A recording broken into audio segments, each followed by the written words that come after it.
There's a different feel about it now, though, isn't there? A different vibe altogether. Yeah, So. definitely.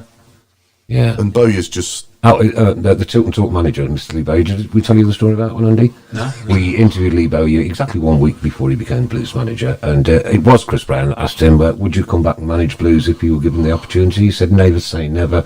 I said, see you next week then. So was that a big exclusive? So we employed him. I love that. Yeah. He's our gaffer. We'll get him in one night, I think. That would be great. That'd be amazing. Yeah, it'd be brilliant. Okay, so we've got lots of things coming up in the show tonight. Then we're going to talk about the game on Saturday, the game against Colchester tomorrow night, Tuesday night, and then of course, for the first time, a lot of us will be back at St Andrews for that one against Stoke on Saturday, and goosebumps. I can't control myself, honestly. I went past the Blues ground a week or so ago to the Boysley Labour Club for the Kenny Burns evening. You know what? Even just driving past Paul, it was like, what? It was like you'd found a long lost friend, and I blew the stadium a little kiss and I said, I've missed you. Is he using that bucket? Yeah, it's never a true word said when people say you don't realise what you've got till it's gone. No, mate. No. So true, isn't it? Yeah. You know. And listening from here, I've also got say best wishes to a friend of ours back in our hometown who last night had a catastrophic bleed on the brain, and things aren't looking too well in that area. So, thoughts are with you. You know who you are. I don't need to mention names. Yeah, difficult one, but there you go. What can you say? Right, Andy, you spent 4 years with the Blues, then 2010 to 2014. How many goals did you score? We're back.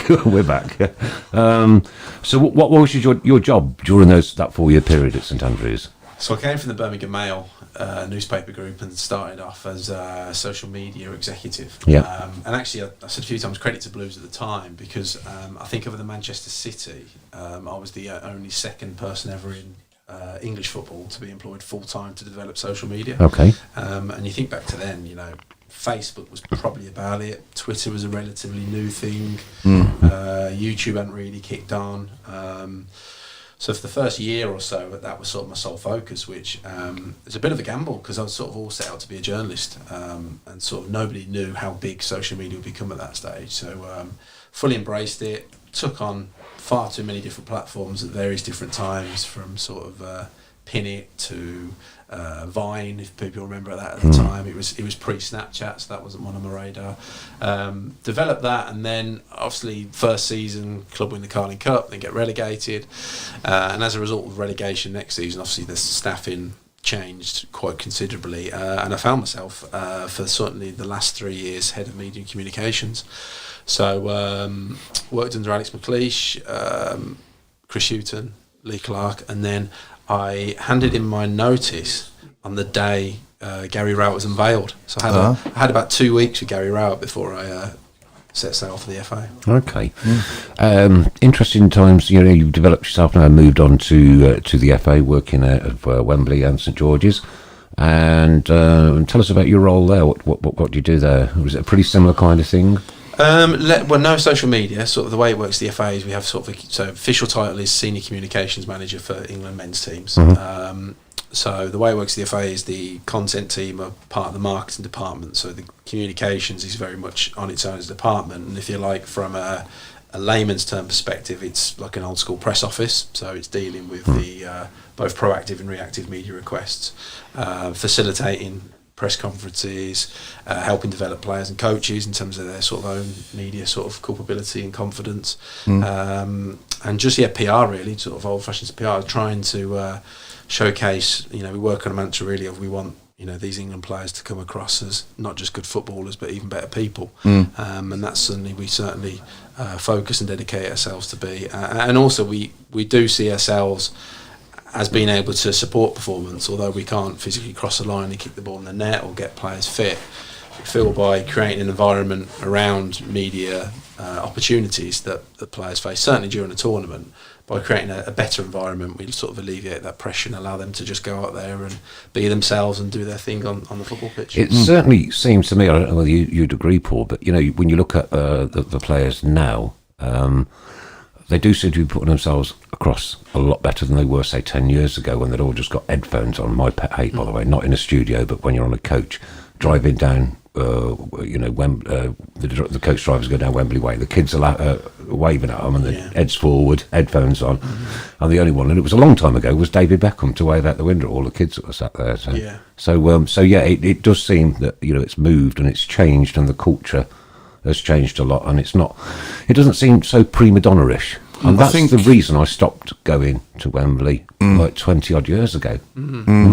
Yeah, I think when you think back to sort of Capello's reign, and maybe prior to him as well, there seemed to be more of a club divide, didn't there? The Liverpool, maybe at lunch you might have the Liverpool table, the Man United table, and everyone now, as soon as they sort of come off that coach into St George's Park, you see like Saka, acknowledging Harry Kane as soon as he arrives. So you can see that they're all one big unit. Definitely, I think there's sort of 3 key factors which have sort of helped with that development in terms of footballers. I think number 1 is certainly that club divide has gone, and I think St George's Park has helped with that. Because now you've got players coming through various different age groups, used to each other, sort of regardless of their club background. So almost they are like teammates. Well, they are teammates at the international stage, so it's familiar to them. The environment's familiar. It feels like a club training ground would do. If you go back to pre-St George's Park, we never really had that. You had fragmented youth teams all around the country in different places, so it's harder to feel a part of it, and therefore sort of feel a part of almost a club. I think secondly, and the clubs have got a lot of credit for this, but also individuals, I think players are a lot more socially conscious now. They realise their influence and where they can make a change.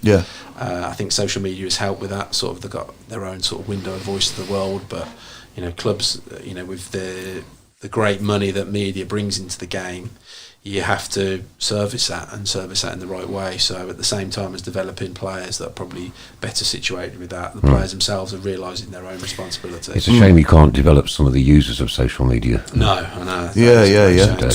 I don't really want to go into that though, Paul, because I think that's being dealt with anyway. But I just wanted to ask you, Andy, as well, on the day of the final, talk us through, say you get out of bed, 8 a.m. Talk us through your day from your point of view, and how difficult was it to get into the stadium on the coach with all the chaos going on outside? Oh, we didn't come across any of that, because we sort of go...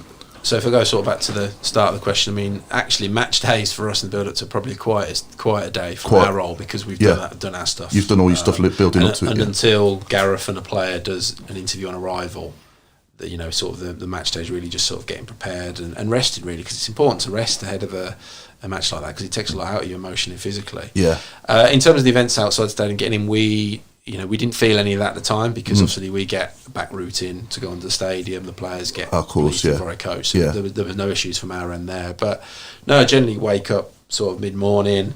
We always do a media summary, which we collate all the coverage across the board and then send that to lots of internal people, so they get a snapshot of how it's been reported and covered.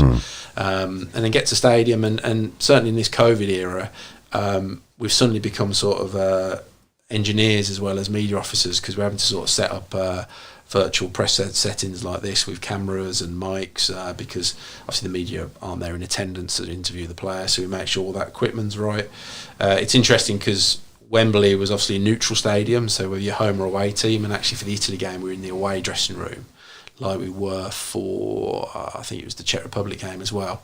So that was strange going on that one side. And then really the case is the squad arrive, they always do interviews on arrival, which we sort of facilitate, and then during the game it's a case of, as well as enjoying the game, we are sort of monitoring social media, tracking radio and TV coverage, seeing almost where the narrative might go post-match, because then we just ensure then that players and manager are ready to sort of respond. And actually the amount of post-match interview we have, there's 17 positions pitch side of TV, but within that there's 21 individual broadcasters.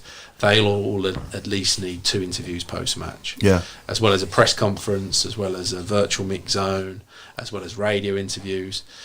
So we got to help sort of get the players in position where they can go and do that and sort of deliver what they want, but at the same time while grappling with the emotion of having just lost a European final. at that stage we was unaware of the trouble around the stadium, so that sort of hadn't entered our world or psyche. And also we wasn't at that stage immediately up to speed on the sort of shameful racist abuse that three of the lads received as well. So in a nutshell, that's a typical day. Just really servicing the media on the ground. And was you a big England fan before you worked for the FA as well? Would you get to many games? Yeah, I'm sort of in the probably minority really, where it's always been country before club for me. I've always been an England fan first and foremost. And you don't get many people who are like that. But for me, Italia 90 was the first thing I ever remember. Yeah, me too. And that hooked me onto football for life. Yeah. And then I was there. 96. Italia 90, yeah. Yeah, I've watched the one night. Well, we drove the coach through where they were playing. Is it the one night in Turin? Yeah, I've seen that. That's where we drove through, yeah. Yeah. We were in this bus made out as a camper. And I got my little children. I mean, my 35-year-old was 7 or 8 and 9 years old at that junction. And there was just one cone separating at the border. It was just out. So, opened the bus door, picked the cone up, moved it. Next thing, there's a gun in my face. Seriously. I've got an England top on as well. You dirty English, you're all the same. He's going like this, proper pointing his gun at me. I thought, blimey. Here's where life ends. We're just starting to come out the back end of hooliganism. It's pretty. So when Luke Shaw scores, are you able to go as mental as I did? We do actually, to be honest. Because great, isn't it? The beauty is our seats. I'm very fortunate we sort of sit as part of the team staff so on this occasion, because of the COVID bubble, we were given sort of what's called red zone passes, and you were only allowed in a certain area of the stadium as a collective. You're not allowed to mix with other people. So whereas on a normal match day we'd be back and forth to the media box and everything, on this we are sort of sat behind the dugout. Yeah. So obviously when you're there on the level, you sort of live, breathe, technically kick every ball you can. I mean, I remember when the Germany, which for me is the most outstanding memory of the tournament, the Germany game, was when sort of the second goal went in. I thought I genuinely nearly fainted because I'd exhaled that much oxygen. I didn't have enough time to take it back in. I do get to go semi-mental. Must you? Yeah. I mean, that moment Luke Shaw scored in that final, I think, my life peaked for probably about 2 minutes. Yeah. Same with Trippier's free kick in the World Cup as well. Exactly. But, and looking back now, obviously, it's just gut-wrenching the we didn't get the job done in the end. But particularly so the unlucky. Trippier one in the World Cup. Sort of, half-time being 1-0 up, thinking, God, are we going to a World Cup final? Yeah. It just sort of didn't feel real. No. Okay, going a little bit off track now. Question coming in from Pat Begley. What's the best kit you've ever worn? I.e., I want to know the best England kit and the best blues, your favourite blues top as well. The Italian 90 England kit. It's a bit easy to go with in that sense. Was that an Umbro, was it? Yeah, it was the Umbro. Gary Lineker. The white one. Do you remember that? I've got to go. I've got to go home. You remember something, Nick? I got well. But also, the same group that was the blue, the sort of third away kit that they had as well. They had the red and the blue. No, I've got a really big thick coat at home from that season. Oh with the England badge on it. Proper manager's bench coat. Oh yeah. It's one of the Arsene Wenger specials. And blues kit. I mean, I'm never fortunate enough to own one, but I'd glad to get my hands on one. Is the old, the Marmite kit, which I've got the paint. Oh no! I love that one. Oh no! It's one of those ones that's so bad it's good. And that, ladies and gents, was the Tilton Talk. I didn't recognise it. It's Marmite divides opinion. Marmite. I had a Marmite sandwich on the way here. I love Marmite. You? Oh yeah, I love Marmite. Marmite is gorgeous. I love Marmite, but on a sandwich, I'd rather have it on toast. Well, I was rushing. I didn't have time to cook the bread. Mind you, but talking about bad kits, has anyone seen the Forest one? The away one? The third one. The third kit. Yeah. Stuart Broad was so bad. It's a bit eye-catching. I mean, kits are, I have to admit, they're pushing boundaries every time. These kits are. Some of them getting absolutely wacky. I mean, by the way, the Blues current away kit is it's brilliant. An absolute thing of Superb, beauty. Yeah. What do we think of the home shirt with the sort of tigerish? Have you seen it? The tiger effect? I sort of. It didn't grab me at first, but when I've seen people wearing it now, I can warm to it. I brought it the other day, and it's grown on me. Yeah, really it looks nice on the pitch. When when you actually see it, what, much better than last season's. You put it on and it grew on you. It was a size 12, but now it's a size 14. I have to admit, but all right, Nick, I know what you're doing. You know where I'm going, don't you? Talking of kits, I mean, particularly during lockdown, I developed a sort of addiction to buying random football kits. It's a bit of a sort of mini hobby of mine. Sort of, I got some of the J League ones. Particularly. Oh, wow. Well, you've got a kit on tonight now. That's Earlswood Town Football Club. You're the chairman. Yes. Do we have to bow? No, I'll spare you that. Yeah. You'll have some of that, will you? So, how long have you been the chairman of that one then? 2 weeks. Oh, right, okay. Yeah, it's a new No wonder the shirt looks new. Yeah, exactly. Are you going to chat Harry Kane up to come and play for you? Maybe getting down to watch in the first instance. So what is your role involved in that one then? Well, it was something that, I mean, those that know me well know that almost my guilty pleasure has always been non-league football. So, generally you could give me 2 tickets to a Serie A game or 2 tickets to, a Northern Premier Division game, and I'd gladly go to Northern Division Premier game. There's just something about non-league football that has always appealed to me. But more so about, and giving back sounds a bit cheesy, but generally that's sort of what I wanted to get involved at a level, within my local community, a non-league club. Hopefully bringing my experience of working the professional game, but giving them a bit of a different insight to a non-league club. And Earlswood one that, for a friend I knew, just approached me via LinkedIn, actually, out of the blue, and said, our chairman's just stood down, would you be interested in taking it up? And I went, absolutely, I'll be willing to listen to you. My one reservation was obviously commitments, because I've got 2 young children, obviously was gearing up to the Euros and generally busy, but it was almost, it's one of them ones where as much time I've got to put in is how much I get out of it. So I see it as a bit of a hobby, but also I generally see that I can sort of help Earlswood Town improve. They play at Midland League Division 2. They're completely amateur at the moment, and the one thing that's really struck me in the first few weeks is, you talk about gate receipts when you go to professional club, but literally the £3 entry fee you pay at Earlswood Town absolutely counts. Every penny does. So in the first instance, I've just helped launch a membership scheme where it's £30 for adults, £20 for concessions. That covers all home league games. So it's a season ticket in effect, but the idea being that if we can get for your local business on board to offer a 10% or 20% off on showing the card, it can offer a bit more. But also at that level, I think, because it's a relatively modest amount of money, anybody who's got a loose association with Earlswood as the place, the club, me, the players, can almost now make a tangible financial commitment, which, whether they can make games or not, goes an awful long way, really. So anybody who fancies an Earlswood Town membership, then please give us a shout. There you go. Is that where you live, Andy? Is that where you're from? I don't know. I live close. I live sort of Knoll, Dorridge. Oh, okay, yeah. So it's about 10 minutes from me. So explain exactly where Earlswood is so that everybody knows, so we can all get down to the next home game. Well, the Lakes train station, so just look at that on your Where, sorry? Which is the Lakes train station. It's direct from Birmingham. I think it takes about 20 minutes, half an hour to get there. 10 minutes from here. And it's... Oh, is it heading out towards Coventry a little bit? more towards Stratford. More towards Stratford. Yeah, Right. Yeah, that way. It's known for its lakes. Well, it's a lake. It's a big lake, I should say. That's what it's iconic for. Okay. And actually, it's one of them ones where actually Adam Rooney of former Birmingham City fame, now Solihull Moors, messaged me to say he's lived in Earlswood for 2 years, a mile away from the lake, and he had no idea a football club was in Earlswood. And that's our biggest issue at the moment. It's the awareness, because it's sort of where it's tucked away in the rolling hills. It's not overly well signposted, and that level of football didn't get a great amount of coverage, and that's part of really why I want to take it on is almost help to raise that awareness of the club, because it's a great little setup. And what a platform to do it on. Tilton, so Tilton Talk. Absolutely. Please adopt Earlswood Town second to. You know, because we're such a daft lot. On the first international break, you might need some extra stands. I don't know. Yeah. Anybody fancy it? Yeah. Yeah. Up for it. Earlswood. I'll go. Yeah. Earlswood. Here we come. Nice little bar. I can't wear red and white. Even though. better. Have you got a blue and white away kit? No, it's like a neon yellowy green away kit. Right. Okay. So. That shirt reminds me a little bit of the old Denmark. Yeah, I've actually got that Euro shirt. 92, Denmark, was it? yeah. Well, the Euros, don't they? 92. Yeah, 92, yeah. I've actually got the 86 Denmark. That was one of my purchases. Oh, during lockdown. class one, yeah. Not supposed to be, I guess, though, is it? It's not supposed to be anything No, Danish about it. no, it's just red and white. It's just their colour. Just the style of it, which just reminds me of it, yeah. Well, that's absolutely superb to have you back in the studio, Andy. It's, and I mean that. Thanks ever so much for giving me time up on a Monday. And I can tell by the comments that are coming through, what a top bloke, this, that, the other. I know they're all directed at me, really. They just spelled the name wrong. Right, okay. Have we got another question there from Craig Courtney? Who was the nicest footballer or person you worked with at Blues? From Livy. Olivia, yeah. That's his daughter, yeah.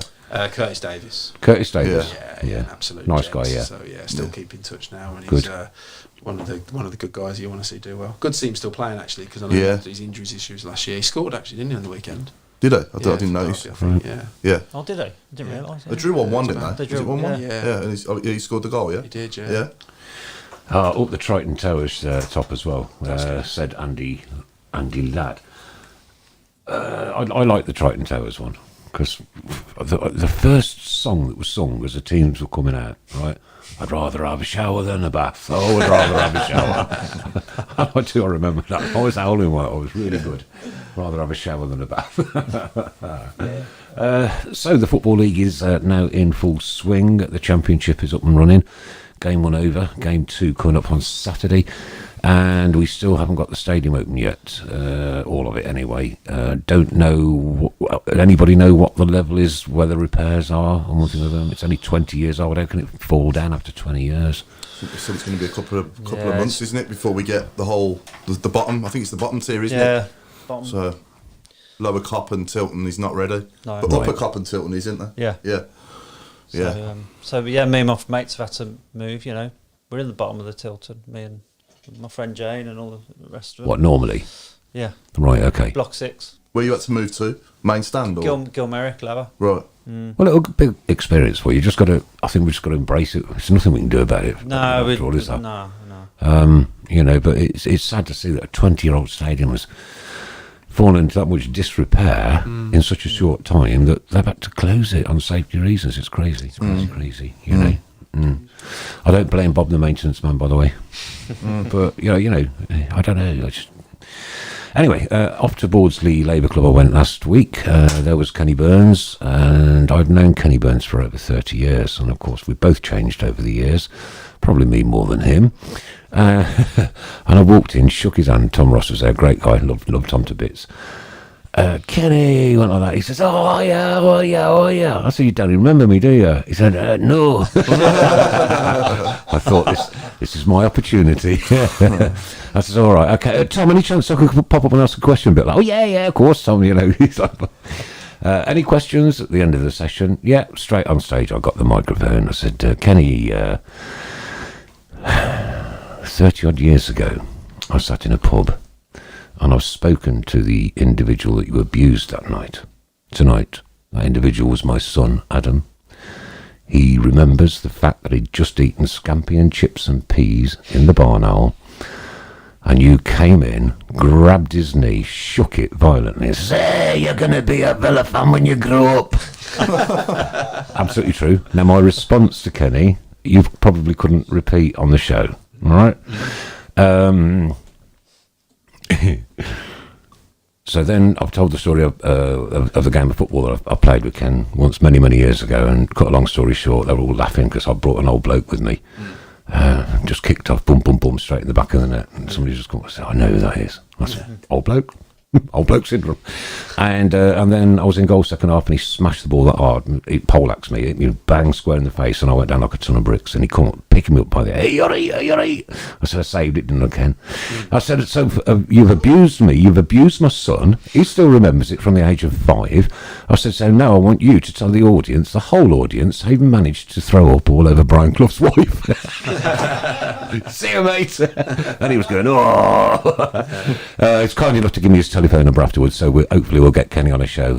Good. We'll just have to have the bleep. Yeah. The bleep. I interviewed Kenny. Oh, Kenny Burns got more teeth now than when playing. Yeah, right. And Nicholas Wellesbury says, thank you, Nicholas. The capacity is 21,000 on Saturday, he thinks. That's an awful decent. lot. Yeah, that's more than I thought. Yeah, I thought a lot less than that. So what got you into blues, Andy, at the start? So you were obviously following blues as a kid as well, or before you? I had a split family really. I have some Villa, some blues, as most do sort of locally here. And the first game I went to was 1992. It was a 3-3 draw, 2-2 draw with Hull on New Year's Day. Yeah, I think my dad sort of won a ticket in a raffle or something like that. Going years back, and then actually, sort of, because I sort of really didn't play football and sort of getting too involved in it, I wouldn't say I was a hardened fan until I sort of got to sort of early teens, and that's where I started sort of wanting to get involved with football as a profession. I knew I was sort of never ever good enough to get paid to play, so getting paid to watch was the next best thing, and that's what I sort of pursued. And then fortunately sort of was covering all 4 Midlands teams for the Birmingham Mail for 6 or so years. You do build definitive aspects of it, but then the Birmingham opportunity come up and took it from there. But actually sort of as many people know, the sort of team I would usually follow and would sort of be my team would be Solihull. Well, it was Solihull Borough, who are now Solihull Moors. Yeah. And again, I think because you had Moor Green, didn't you, and Solihull Moors? Solihull Borough. No, Solihull Borough. And in 2007, 2007 they merged. Yeah. And I was working on the Solihull News at the time, so helped to break that story in sort of their flying EFL in a matter of time, you'd imagine, for that club. Apparently I've been fined £10 by Michael Woods for using the bad word. The bad word. The V word. Yeah, we're not allowed to say it. We're not allowed to say it. Going back to that evening, great to sit next door to Lindsay and Colin, lovely people, and I hope that you didn't have too much of a headache the following morning. My God, they was putting some brandy down, I'll be honest with you. They were proper going for it. That's the only way to do it, isn't it? Nick, the only way to do it. Yes. How long did Kenny talk for? I think it was about 2 half-an-hour sessions, like with a mini break in between. So yeah, but he just chatted, and like people was asking him questions after. Chatting about his time at Blues. I mean, it's a guy, Scottish international, 2 like European Cup winners. And an hero of mine back in the day when I was a child. Yeah.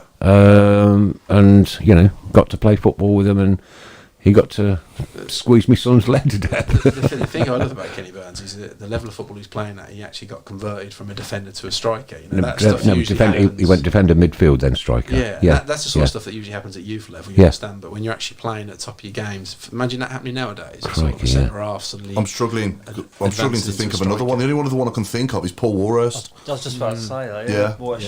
And Chris Sutton as well plays centre back, didn't he? And Chris Sutton as well. He went back there, and Dion Dublin back a bit, didn't he? So there's a few, but not many. But usually they go the other way. Yeah, they go from when they get older, they go back to front. Yeah.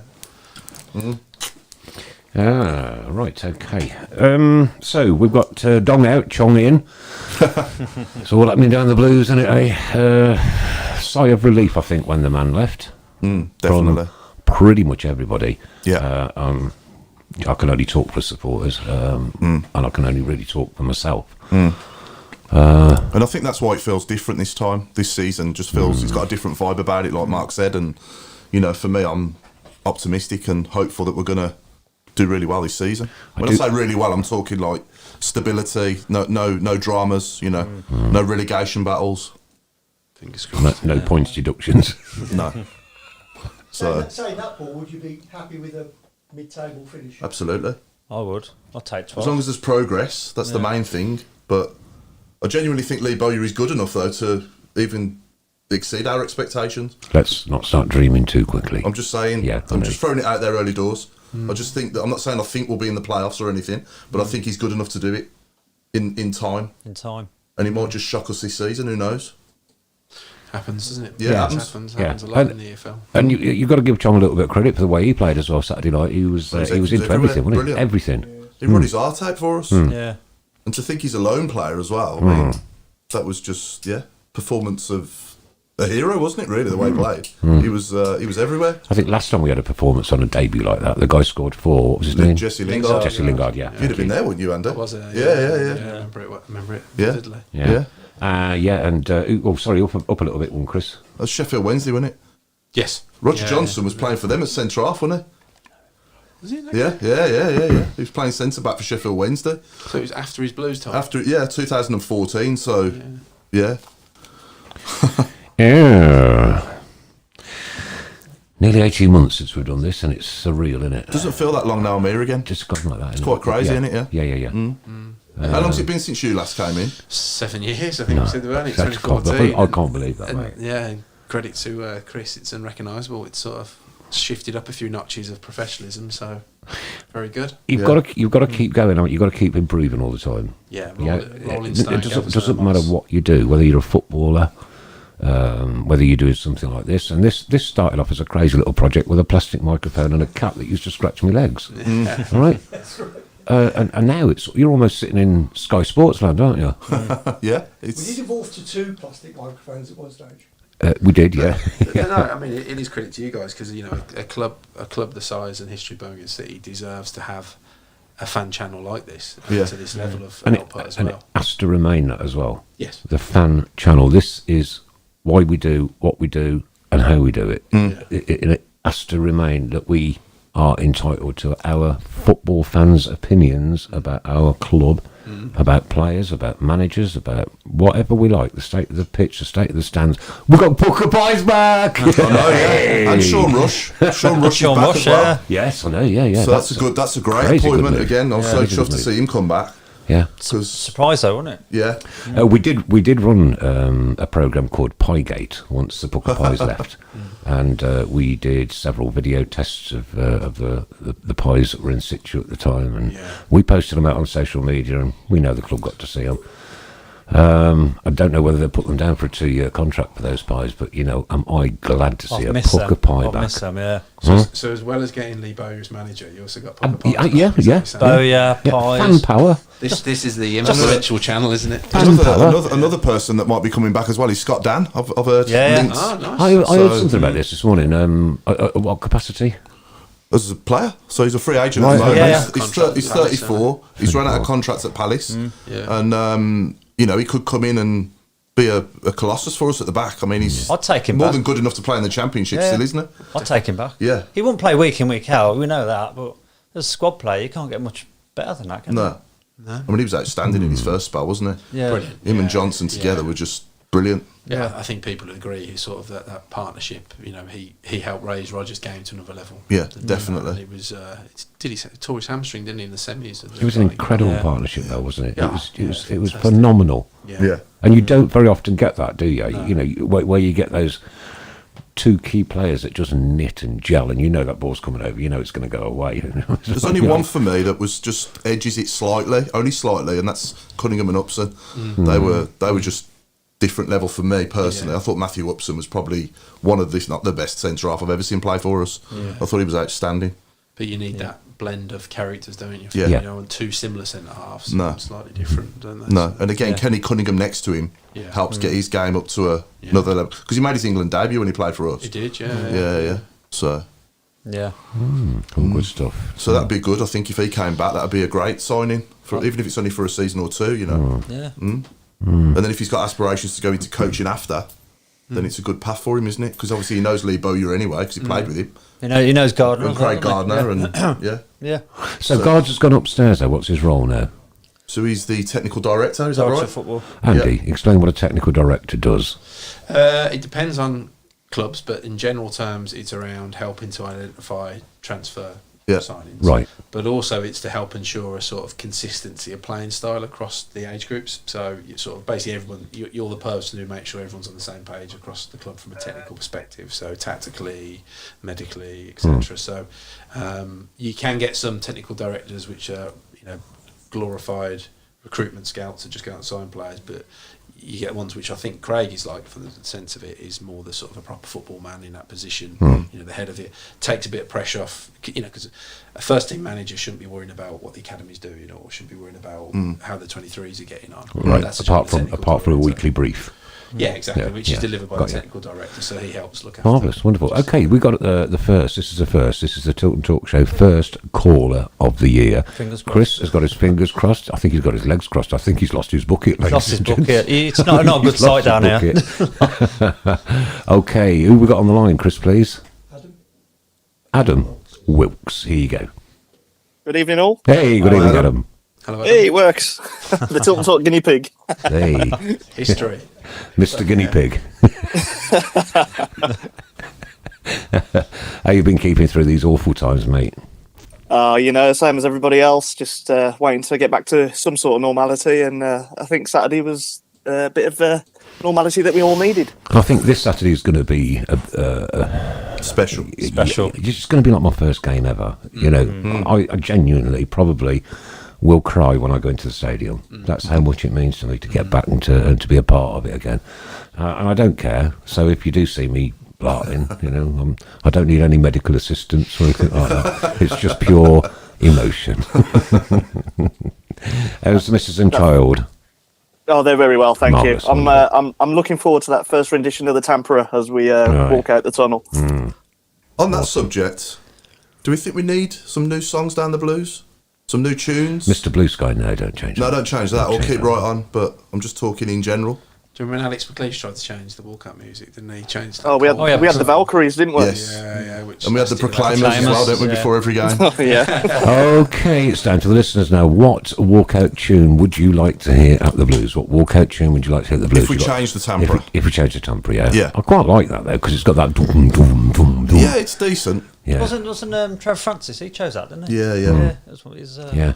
Yeah, we have one under I don't Gary get the Rowley as lyrics, well. though. What's she going to look like with a chimney on her head? I don't quite understand that No, bit. no. But Yeah, didn't we have under Gary Rowley as well? He changed it to Peaky Blinders music, didn't he, for a bit as well when we came out for him? Yeah. right, Chris and Mr. Robin there. Keep your eye on what people are saying for suggestions, and just interrupt us. Whatever happens, just interrupt and chuck them in. I mean, even if we started playing Gala Free From Desire, obviously the atmosphere at Wembley when that came on. Yeah. I'm not going to say the other one because they play that up the road, but Gala Freed From Desire, Yeah. you know, and we changed it to a player, Someone's on Fire. Yeah. That'd get the crowd going. that. That'd be I like that. I do like that. Yeah.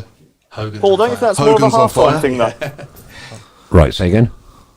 What's Says that? Paul, do you not think that's a half-time thing? Yeah, that's what I mean. Yeah, not to come out to. I'm just talking okay. in general, like just music to get the crowd going before the game as well. I do Or like half-time. I do like that inspirational video they play though. That's brilliant. Yeah. This is Yeah. our Birmingham. I do like that. Yeah, nice. I like that. Yeah. Yeah. Any suggestions you other no? One thing I'd never want though is music when we score. I can't- no. No. Or a drummer. If we get a drummer, I'm going to bash him on the head with his own drum and make him walk around with it like a pair of pants. With the goal music. Well, here we blimey. go. We've got a few suggestions here. Lee Malin, Motorhead, Ace of Spades. They're all coming in It's a bit heavy, isn't it? Eruption, One Way Ticket to the Blue from Linda. Oh, that's a good one. No, we can't change the tempo, I agree. I'm just talking in general before the game to get the crowd going. Yeah. But on goal music, you'd imagine, because a lot of teams adopted that during lockdown, didn't they? I wonder how many of them will keep it going. Because a few more clubs use it now, aren't they? And it's... I can see the value in it, but it's not for me. It's not for me either, no. Can you believe 18 months have gone past and Ray Hobro's still whittering over £4? I just saw that. It was actually £3 a season ago. What's he done? Personal inflation. Ray, I'll buy you a pint the second I see you, mate. Don't you worry. Well, we've had some good ones in the past that we could bring back. I mean, was it what was that other one? That blue song, Eiffel 65. Oh. Yeah. Yeah. What was it? Eiffel 65 blue. Oh, yeah. Blue Dabba Dee. But yeah, could bring that back because that was decent. I actually I had to sing an initiation song in front of the squad when it was an island trip away, and I sung that one. I only like the first few lines. No. Want to practice again? I'd rather. I had a sore throat. Yeah, it was Colin Doyle that made me do it. Yeah. Right, yeah. Everybody seems to hate goal music, including Sam Mullet. UB40, food for thought. Yeah, there it is. classic. You need to say no more. That's, I like that's Nigel Manzo. Ooh. You like what? Sorry, No, Nigel Mann, the Hokey Cokey. the Okie Coker. Yeah, all right. You put your left leg in. Yeah, nice one, Nigel. Yeah, I like that one. The older version was Keep Right On was good when it was being played with its silence into the fans singing in the ground. Lindsay, you are absolutely right. Oh, Yeah. When it sings. Agree with Lindsay there. Oh my God. But if we could all go na na na na na na na na na, yeah, before Oh, the game, I think that'd be awesome. I think so, yeah. No. No, No, other clubs have got that. The other clubs use no it. clubs though. It was England. It was England, Yeah. wasn't it? Yeah. Free from Desire. Yeah. Hogan's on fire. Sterling's on fire, wasn't it? That's what I sang to it. Yeah, that was it. Yeah. Come from Vardy. It was a Leicester thing, actually, wasn't it? No, it came from Will Grigg at Wigan. Of course, yeah. Because I actually went to Northern Ireland versus Germany In the last Euros, wasn't it? in the Euros, Yeah. and he didn't play a single minute. It Did was he? just singing about it. Yeah, and literally he sung. You had like megastars singing the same song, didn't you? Yeah. Like Germany internationals and stuff. Yeah. Gaynor Robinson's gone for Radioactive by Imagine Dragons. Linda Magna, Harvey Andrews, what a man. Oh, when the Blues win the cup. The Story of the Blues, that's a good one, yeah. Good one, yeah. Yeah. Blues fans sing it, la la la la, Saturday, come blues, keep it on, shout and Craig. be very quiet. How about roll out the barrel? Well, we used to sing a version of that. I know exactly. We just changed the lyrics slightly, haven't we? Just for Carrot's funky moped. Yeah. When I get me moped out on the road, I'm going to ride. Was that one there? Oh, God. Which one is it? The Killers, I predict a riot. I knew somebody was going to say that one. Ray Brittle's Yellow Submarine. So cool. Yeah. So What did people think of my Maxine Collins song then? Did you like that? It was all right. I've got to admit, I'll be honest here, I'm not a fan of the Harley Dean song. I think it's a bit cringeworthy. So Limp Bizkit, Andy, keep rolling. Max Colin. Was it adopted on Saturday? Anyone singing it? No, I've just invented it like yesterday. Paul dreamt it up. So I've put it out there. So let's see if fans start singing it. Yeah, Max you Colin. I like it. Yeah, play the fans singing. We're on our way. Beautiful tune. Yeah. Yeah. Jason Hughes, I predict a riot. Cardiff Chiefs. So did you get to play in any of them games at the Lions Den? The golf or the basketball or? Yeah. They had. What was your scores? All the mod continent. I don't think I kept the tally, to be honest. It was just as bad as I am. Because Kane was unreal at the golf, wasn't he? He was unbelievable. Yeah. How we often like him, nearly every ball. Most of them are, to be honest. Yeah. Do you want to put lights on? I just getting a little bit worried that people can't see me. Hello, Adam, you still there? I am still here, yes. Oh, sorry. Hey, That's all right. Oh, sorry, Adam. I'm just chatting away here. What did you think of my Max Colin song? Yeah, it's all right. Jury's out. Catching on, Paul. so that's a no then. Oh well, I thought it was good. Adam, what's your opinion? Yes, mate. What's your opinion on the Harley Dean song? Yeah, about the same as the Max Collins song. Good night, Adam. It's catching. That's not a bad shout. 2 Unlimited. Get ready for this. Get ready for this. Yeah. Yeah. That'd get the crowd going, wouldn't it? Yeah. Or we could go, we got pies, pucker pies. So Andy, we've asked you to do your blues 1 to 11, haven't we? Yes, yeah. And you remember it off the top of your head? Yeah, I'll be able to, yeah. Okay. Yeah. Should we do that now? Yeah, fine, yeah. Yeah? Yeah.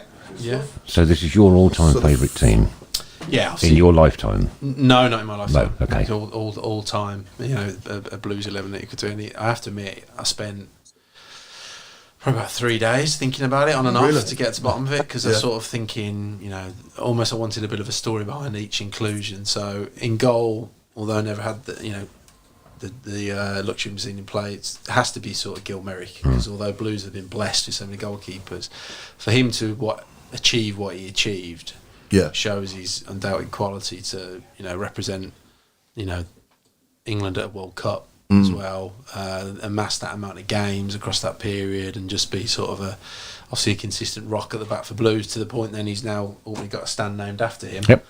Don't think you look beyond that.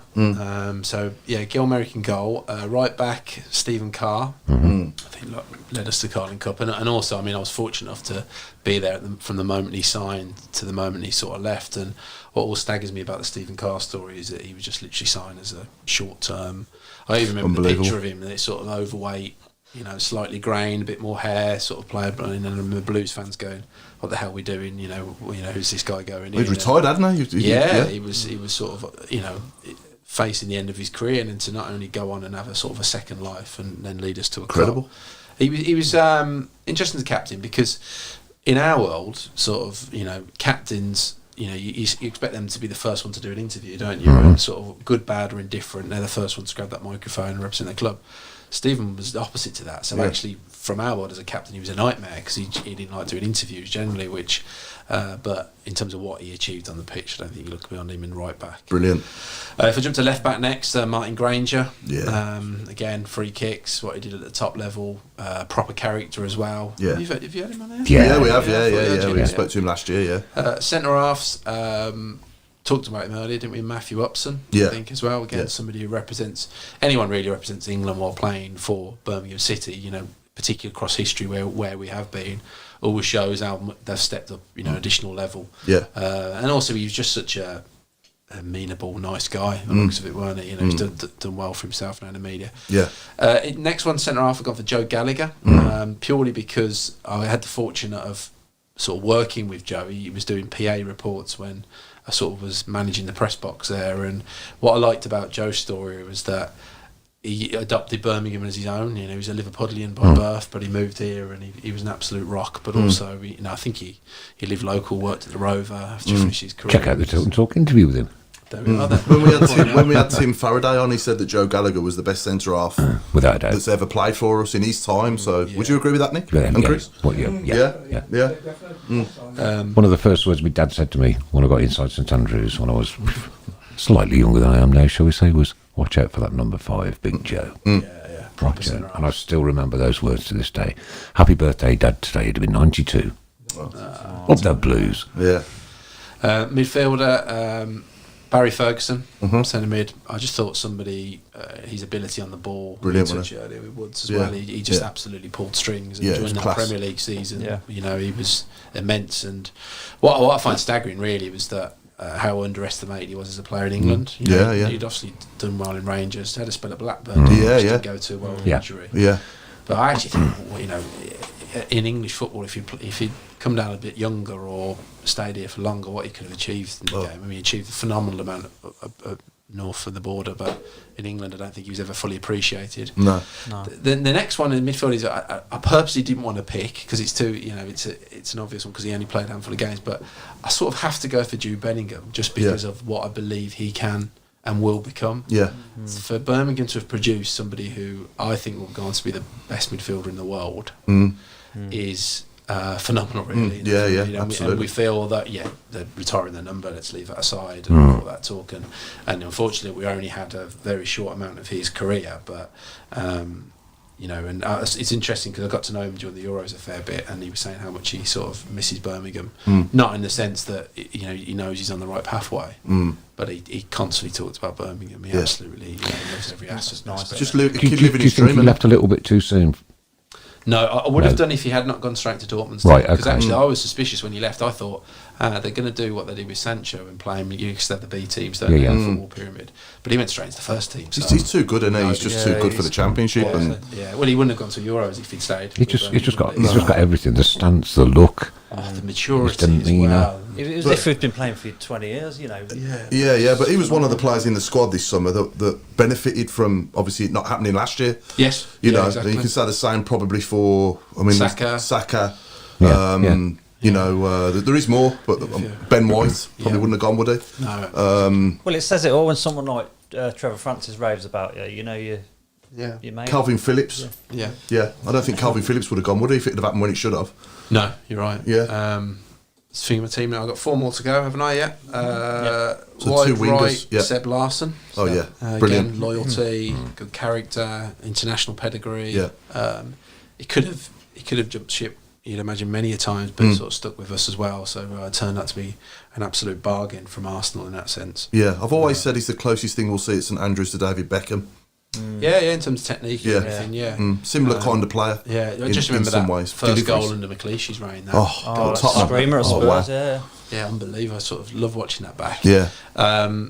Interesting left side, I've gone for, just because, you know, he's more synonymous with the club than what he did on the pitch, but was a phenomenal. Was Alex Govan, if you look at his sort of contribution to the club's history and the culture of the club, you know, giving that song. But actually, he was a bloody good player as well, who sort of got us to an FA Cup final, etc. And then up top, Trevor Francis, obvious sort of, you know, say no more. Yeah. And then again, someone that I'm always reluctant to go for, but you just have to, is Christoph Duggery, just purely because of the impact. How would that team rip the Premier League to shreds? I think we'd scrape into the playoffs with that team.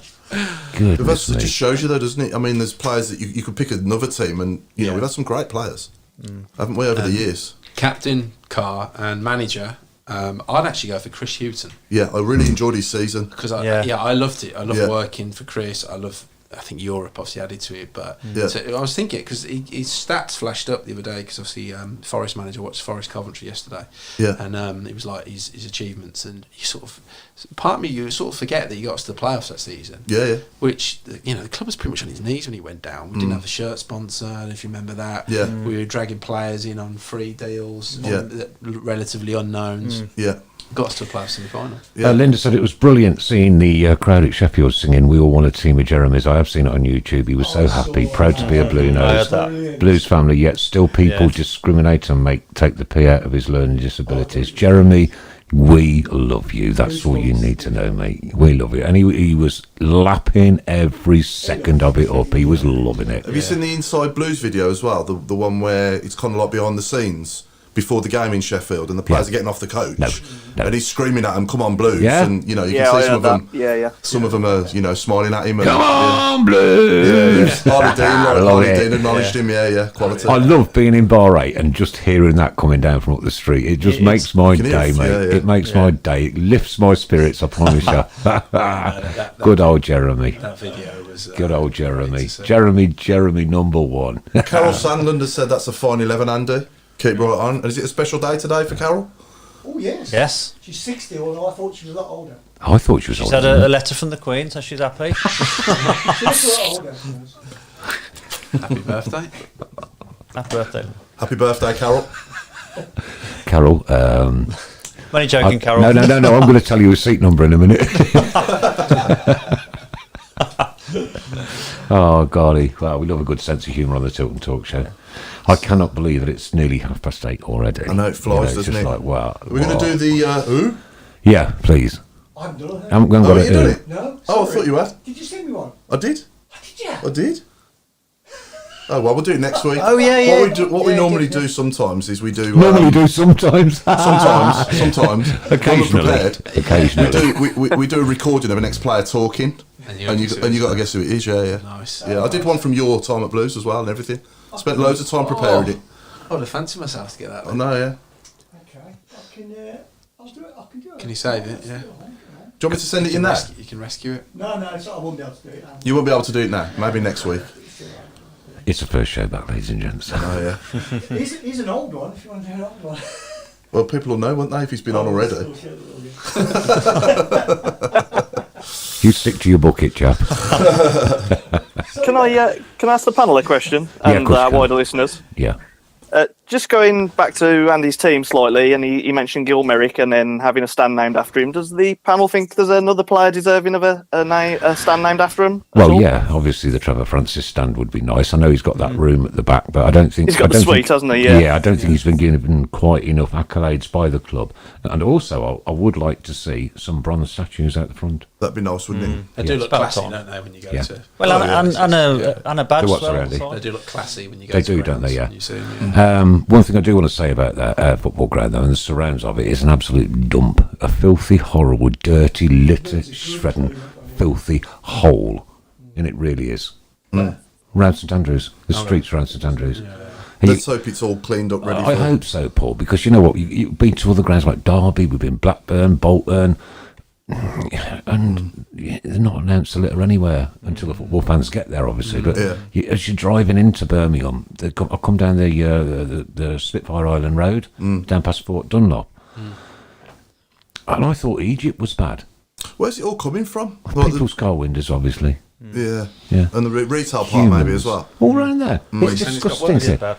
It really is filthy. Has it got worse then, you say?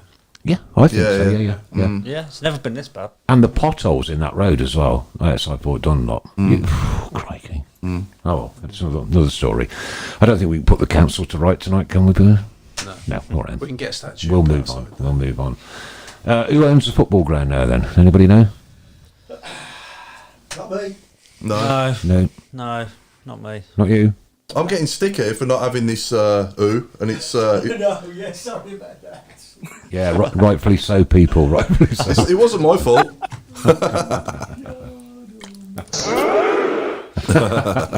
Look at this, only one job, Ipkiss. I know. Who was it, Paul? Great show from lads from Sam Mullet, Craig Courtney. Forget music, just Well, played so it Jeremy. was. Yes, I've got it. He's got it. No, let's go back up. Up. Forget music, just play Jeremy shouting "Come on, Blues" when we come out onto the pitch. How about that? Well, you don't need the tannoy, do you? Just give him the mic. Well, you could do that, Yeah, or All the half time. just a massive "Come on, blues." And then I never felt more like singing the blues. Oh yeah, you could do like a render, like a backing track to it. See the comment from Pete Taylor. The Undoy upper has a ring to it. The Czech Undoy stand. The Czech Undoy stand, yeah. Wow. That's a great shout by Carol Sandman. That's Jeff Hall. fantastic. Yeah. Jeff Hall needs recognition. Yeah, absolutely. Yeah, I mean, right, okay. We've got 5 people we can choose to have statues outside St Andrews. Jeff Hall. Got to be Jeff Hall. Got to be Gil Merrick. Yeah. Got to be Trevor. Francis, yeah. Please don't say Jude. Tebley. No, I couldn't say Jude. Look, he didn't play for us long enough to deserve that accolade. Peter Enkelman. What? Stooping, just with him on his head like that. Just looking at the ball. Or you could also have that a bronze statue of the chap that belted him around the head as well. What about Darren Carter or Obafemi Martins? Obafemi Martins, yes. You'd have to have somebody from the company. What about Obafemi actually doing the overhead? That'd be class. That'd be classic, wouldn't it? Or Stevie Carr just running around. You might have a job getting into sticking mid-air, but John Gale with the overhead kick at Wembley. Huh? That'd be class. Paul Tate. Tate, yeah, with his t-shirt. Yeah. Oh dear me. Oh, Jermaine Pennant. Jermaine Pennant and The Jermaine Pennant end. Right, okay. The Jermaine Pennant end. Good player for us, though. Yeah, he was, yeah, he was. We can't afford to get the stand repairs done, let alone a statue or a badge on the back of the Gil Merrick. This badge on the back of the Gil Merrick stand has been rumbling on for years, hasn't it? Yeah. Will somebody just get me a chuffing great big ladder and I'll spend the night painting it on? Yeah. Just give me a ladder big enough. It would look ladder. good, wouldn't it? Yeah, it is needed. Just back to England quickly. We're going to win the World Cup. I think we've got as good a chance as we ever got. After it, sort of the moment I walked through the doors of the FA, our sort of strategic goal, which I don't sort of often like that phrase, has always been 2022 the one. I actually think it being a Winter World Cup, the players we've got coming through were peaking. I think it'd be perfect timing for us. I think the experience as well, because a lot of those players, obviously, that we had in the Euros weren't in the World Cup, were they? So I think that experience of the Euros as well, and getting to a final. It's progressive. Exactly. Yeah, fourth, third, second. Yeah. So inevitable first. It's exciting, isn't it? Yeah. Yeah. And we've made huge progress since Iceland, haven't we, obviously, in 5 years, which is only, in international football, 5 years is only a couple of seasons, isn't it? Yeah, you get 10 games a year outside of the tournament year on average. So and you throw a pandemic into that, so it mixes it up a bit more as well. Yeah, exactly. Chris Brown, over to you. Okay, I just want to play a video that we played right at the beginning of the show. Really, it's just 2 highlights, 2 of the causes that we're going to support this week. So if you can just bear with me and just last about a minute and a half. Here we go.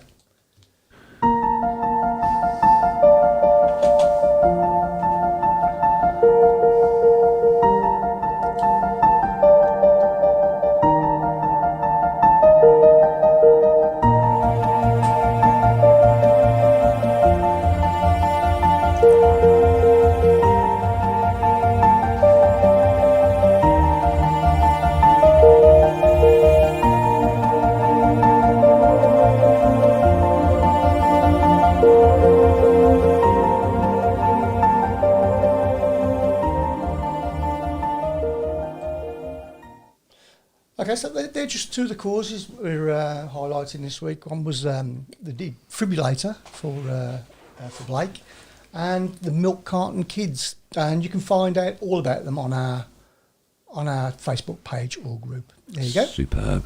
Okay, last year, can I just give a massive thanks to everybody for all the donations that came in through COVID. We raised something in the region of £5,000 for PTSD charities. Amazing. We raised enough, we and others raised enough money for Jeremy's mum's funeral, and so many other great things that you guys out there did for us last year. We're just the voice, but we're going to start our charity push this year. Have we got a nominated charity yet, Christopher? I've come off mic now. It's come off mic now. Best to say Craig, because we're going to support quite a few. Yeah. PTSD, Children's Hospital. Who else are we going to support, Mark? The Chris Brown bucket curve. Yeah, that's Fund. right, yeah. Export birthday He wa- fund. Do we know how many votes we had in the end for the NBCC awards? Can I? Sorry. Oh, crikey, yeah. Yeah. So can I just stop you there, Paul, for a second? I'm really sorry about this, mate. Interrupting you. Mentioned my birthday. When's that, Nick? Christmas Day. Would you believe it? And you never said that I've before. never. No, not this season anyway. Oh dear. Just giving people a heads up. Somebody was going to do a book on how many times I say it between now and the end of the year. So it's got to be at least once a week. So innit? when's the NBCC award announced? Michael Woods is asking. So the ceremony is on the I believe 9th of December. That's November. Got it right in the end. Right. November. Okay. Okay. So that's the 9th of If November. anybody wants to sponsor us, so we can all have tickets. Okay. Nudge, nudge. The only request I've got that Razor Ruddock isn't the speaker this year. Because they're only supplying one ticket, so that's mine, obviously. Where's it held?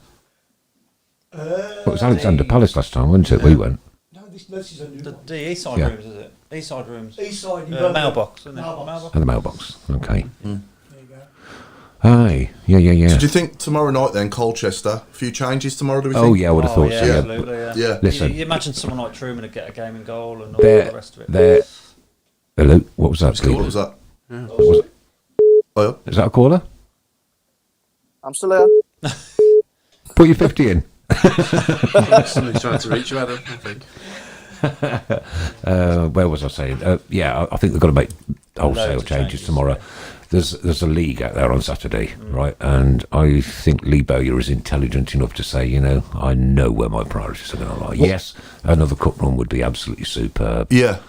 But we have to improve our league performance, and we have to not be in a position where come, March, April, May, we're shaking in our boots again, right? What I like is, though, we've got depth now. We've got players that didn't play that can do a job. I mean, Friend, the lad from Charlton up front, Aniki, didn't play, did he? No, yeah. Jordan Graham we've got as well. Yeah. Sanchez didn't play Saturday. Sanchez didn't come on at all, did he?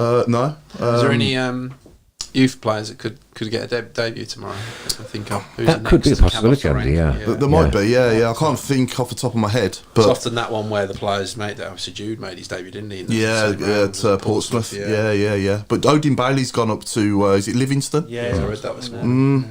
Yeah. So Wilkes, are you still in the same seat?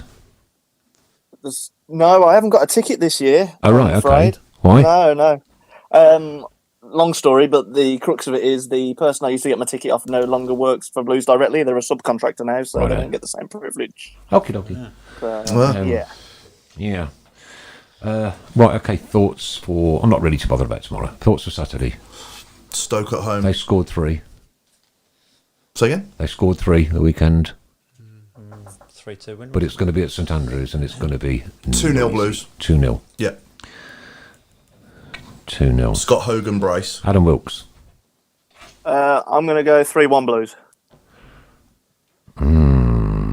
Mr Robe. I'm going to go 1-0 Blues. I think we'll scrape it. Mrs Brown. 2-0. But you didn't put the other hand up. Oh. It was just 2. Dear me. Andy, what's your thoughts? 1-0 Blues. Yeah, go 1-0. Yeah, same as you, yeah. I've got a feeling Hogan's going to bag a few goals this season. Yeah. He should have buried that one on Saturday. He should have done, yeah, but he'll get there. Yeah. Why? If we stick with him and playing with Djukovic, I think we'll see that partnership from a couple of seasons ago again. Can I just say about the keeper as well, Sarkic? Yeah. I went to the friendly against the Albion the week before, and I thought, oh no, here we go again. But he must have done something in training during the week because he was a different player. Yeah. It's the mindset, though, in a competitive mindset, game. It's yeah. totally different to a friendly, isn't it? Well, as everybody knows, I live up that area, and my ritual after we beat these ragamuffins is to have a Sunday dinner on them, which is locally called a bag of chips. Okay. Because they're all chip eaters. They all eat chips. Everybody from Stoke eats chips. That's right, Andy, isn't it? Oatcakes. Have you heard that? Oh, they're disgusting things. It's like pulling the skin off your grand's arm and eating it for breakfast. Did you say arm? Yes, I did say that. Yeah. Okay, so I want to personally humiliate a few people around my area, so I'm going to go 3-0. 3-0. Love it. and we'll check those out next week. Yeah. Next week. Okay. Guys, do you think we'll get anybody else through the door before the transfer window shuts? I don't know. I really don't know. I think there's talk of Lyle Taylor, isn't there, if Cosgrove moves on. So whether that happens, and obviously Scott Dan I've mentioned. So I'll be surprised to see. When does the window shut? End of the month, isn't it? August 31st. Yeah, End of August. 31st Yeah. of August. Okay. Got a few weeks. haven't we? Yeah, there's ages left. Yeah, a few weeks. So I think we'll move a couple on as well, won't we? probably, yeah. Yeah, I think so. I don't think we can maintain that size of a squad, to be I fair. think we need, if we're going to play with wing backs, we need a left wing back, a proven left wing back, don't we? Because Beeler, as well as Beeler played, he's not a wing back, is he? He's a winger. So I think Some of his touches were phenomenal again. Oh, brilliant! He was one of the best players on the pitch. love it. I mean, if he's going to play like that at wing back, that's fine. But I'm just saying we need another one, don't we? Yeah. Mind you, we got Costello, haven't we, from Chelsea? He came on as well and did okay, didn't he? I reckon he'll play And he can tomorrow. play left wing Yeah, back, he can can't play he? Yeah. So I made that much noise when we scored. The cat still ain't come up under yeah, the I bed did. yet. Yeah. When you realised we kicked off. Sorry? When you realised we kicked off. Yeah. Or do you think Pedersen could do a job at wing back Yeah, if we got Scott Dan in? Yeah, put him in the middle. Yeah. Or you could put Friend there, couldn't you? Yeah, true. And we've also got obviously Sanderson as well from Wolves, haven't we, to come in as well? There's another one. Mind you, that's a bit of a strange one, him, because he was injured anyway, wasn't he? So it'd be unusual to sign an injured player, really. I don't know a lot about him. Obviously, we've got Everidge to come back in goal as well. Yeah. So yeah, we've got strength in depth. I think we've got some decent players that didn't play at the weekend that can come into the team. So Yeah, Nico, I'm looking forward to seeing from Charlton as well. yeah, and me, yeah. You just see, Phil, with Lee Bowyer, there's a real sort of clear Management plan, clear structure. focus. Yeah. There's sort of not getting too high, not getting too low. No, On a level all the way through, which almost you sort of need given the seasons that Blues have had in the past. but the players look like they know what they're doing on the pitch, don't they? They look. Yeah, clarity. Yeah. Clarity. Yeah, of the but plan also, Paul, as well, we, yeah. we knew what we were doing as well when we employed him. Well, yeah, Simple as that, yeah. Andy, what are your thoughts on Craig Gardner going upstairs? Yeah, I think we touched on earlier really that the role of a technical director is one that divides opinion. I was surprised he took it really. I thought I sort of expected him to probably have more of a handle on being a coach really in the first instance. But I mean, you do need roles like that, and somebody who knows the club from sort of top to bottom and can be relatable is great. I mean, you do get clubs where you bring in overseas recruits that are sort of the next big thing that's what on we were doing with all technical the Spanish directors. guys, wasn't it? We're actually for once, somebody who is part of the club and has been there, steps up, so knows what needs stuck. Somebody who's played with the manager as well and gets on with him. It'd be interesting to see how it goes. As I said, a bit of a surprise. Will but he, I don't will think he it's a highlight gamble. prospective players to Lee? Depends on the role. I'd imagine he'd help with that. But I get the sense that because of how well entwined Craig is with the club from top to bottom, it'll be more about taking a bit of heat off Lee's shoulders really, so he's not having to worry about what the academy are doing, as I said earlier, and which players coming through. Almost he can do that job for him. But technical directors generally do help identify players. Yeah. Sorry, Andy, to jump in, but I noticed Craig's doing a lot of sort of PR, not PR, like community work. Do you reckon that's part of his remit? Definitely, yeah, because he's seen Doing it. a lot of coffee mornings and stuff like that. Yeah, he can almost be sort of a voice for because the ownership is often. But But the head with the parapet, so you need. Yeah. They look a unit on the bench though as well, don't they? Mark Yeah. Kennedy, the goalkeeper coach, Marshall, isn't it? Andy Marshall. Marshall. Lee Bowyer, obviously, and Sean Rush on Saturday. They all looked. They all look together. Yeah. Yeah. Which is good. Time will tell. We'll have to see how the season pans out. We will. It's never 8:45. It is 9:45. Yeah. Flown, isn't It's it? 9:45. We've got 15 minutes. Oh, 15 minutes. 15 minutes, Paul. That's 15 minutes of the show. Ladies and gentlemen, I want you to be as comical but clean as you possibly can be all the way through the season. I don't need to remind you of that every week. This is where you guys crack me up and I quite often end up in tears of laughter. I've had my hernias fixed, so I'm all right now. I did. I had them done, Chris. I had them done. Well, they weren't very nice, but hey-ho. These things are sent to try us. Right, so this week's 15 minutes. It's anything you will find inside a can. Anything you'll find inside a can or a tin. That could be in your cupboard, it could be in a garage, it could be anywhere. But anything you can find inside an unopened can. There you go. Harley Tinner Beans. Harley Tinner Beans. Oh, trust Wilksy. Anything you can find in a can associated with anything to do with football. Anything to do with football. You won't get one. I won't beat them, Paul. I promise you. I know you're struggling, but I'm struggling big time here. You I won't beat. You won't beat this side, yeah, mate. Oh no, they'll always These think of guys are something. really brilliant. Already started. Hotter chocolate? Oh, come on. That's obvious. Oh. Mark Brooks, Peebo, yeah. Peebo, yeah. Roy Hayward, I've so missed this. Canned carrot. Super Kevin Phillips. Soup. DJ Kevin Campbell Phillips. DJ Campbell Soup, yeah. Oh, look at that, Pete Taylor again. DJ Campbell he does it every Soup. week. Yeah, he's brilliant. Every week. Oh, Holly beans. That's a good name. That is it. Oh dear. I'm struggling. We've got Can't think. beans. Bean Holdsworth. Aldworth, Brett Stanley, yeah. Bean Aldworth, Hammer and Jerome. yeah. Hammer and Jerome. Jasper Carrot. Oh dear. Oh golly. I knew you wouldn't be beaten. I'm trying to think. P for Beasley. What about Alex Oxtail Chamberlain?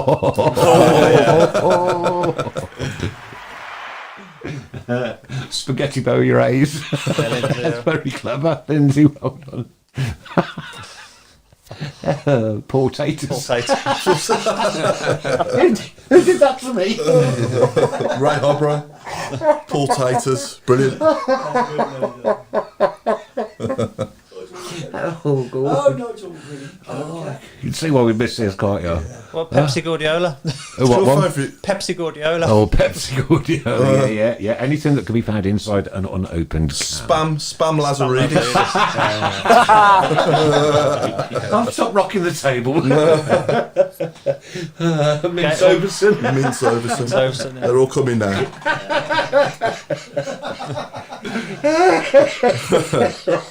So Andy, what lies ahead for you this week? Now you're involved with Earlswood day in, day out now? Is it a No, full-time just job? Or? Giving me some No, CPR in a minute. So I bet you're still on the come down from the Euros, then you? It's only been a month. Yeah, well, believe it or not, we announced the squad for the September internationals in 2 weeks on 2 weeks. Thursday. Yeah. Yeah, so into Thursday, and then we got 3 games in September. Yeah, that's away right. to Hungary, home to Andorra, and away to Poland. So Yeah. it's a fixture soon to come back. So if upon you us. get all England games on BBC, we've got a terrible record on ITV, Right. and there's no adverts, ITV, you get the teams come out, you get the national anthems. and you get an advert. Bing! Yeah. All your emotion has just drained Yeah, away. absolutely. It's what pays the bills. I know that's what pays the bills. I know, I get that.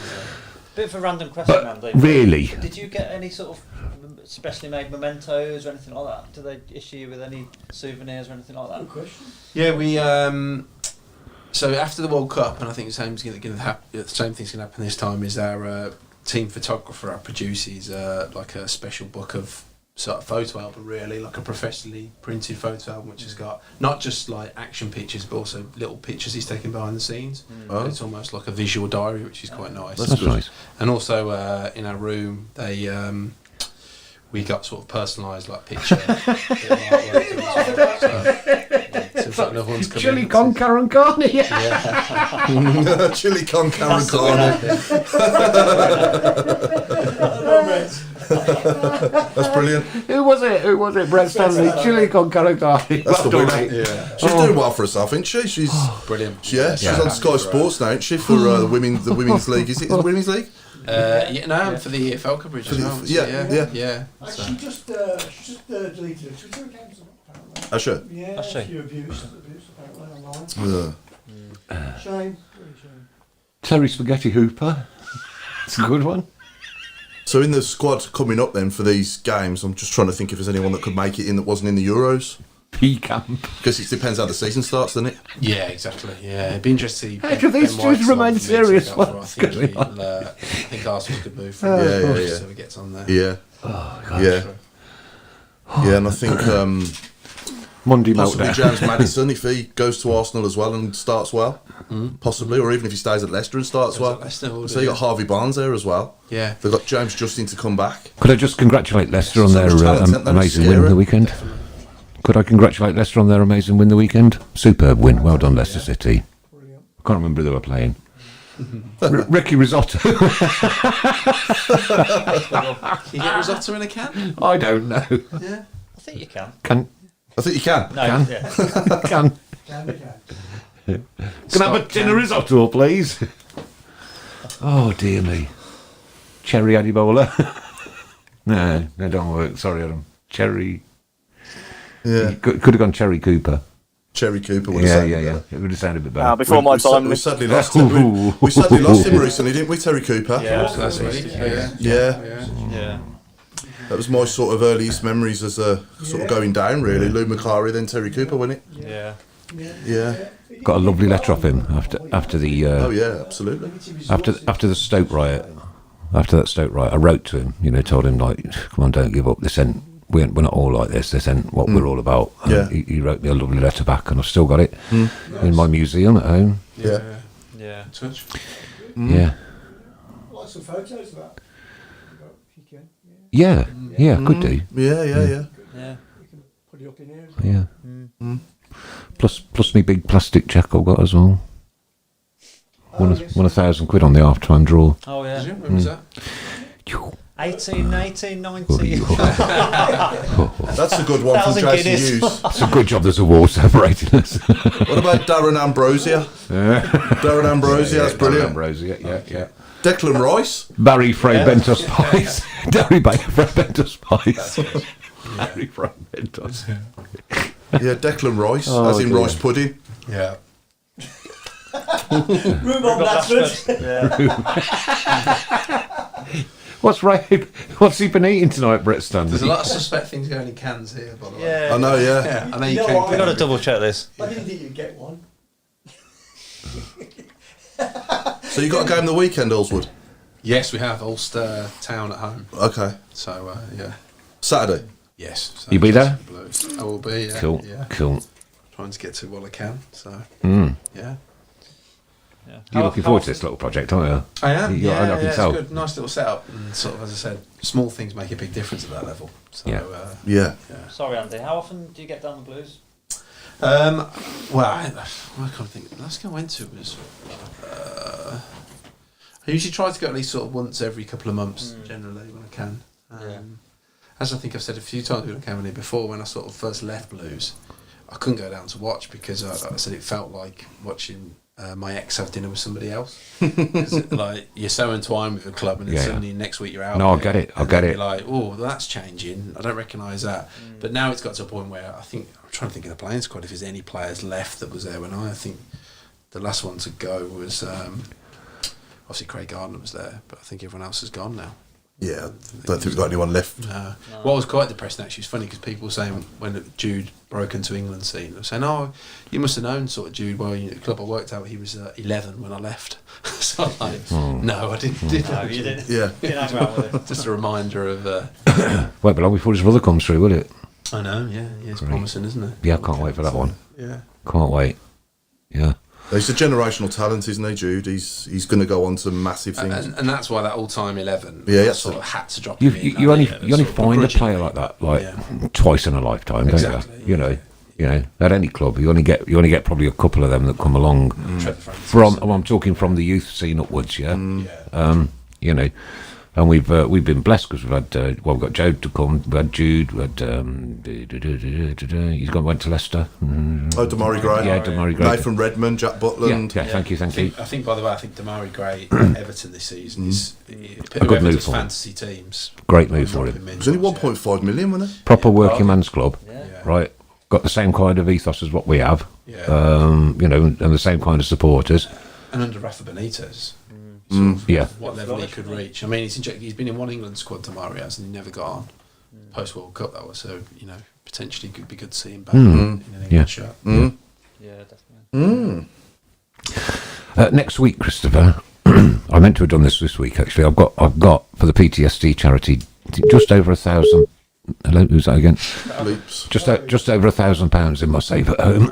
I'll be bringing that in next week, matey. All right, and then we can get that off now that we can all meet again. Yeah, that is one of the we're supporting PTSD, BHT, Andy Devlin, and a few more. Right. Okay. Yeah, cool. that's good. Brilliant.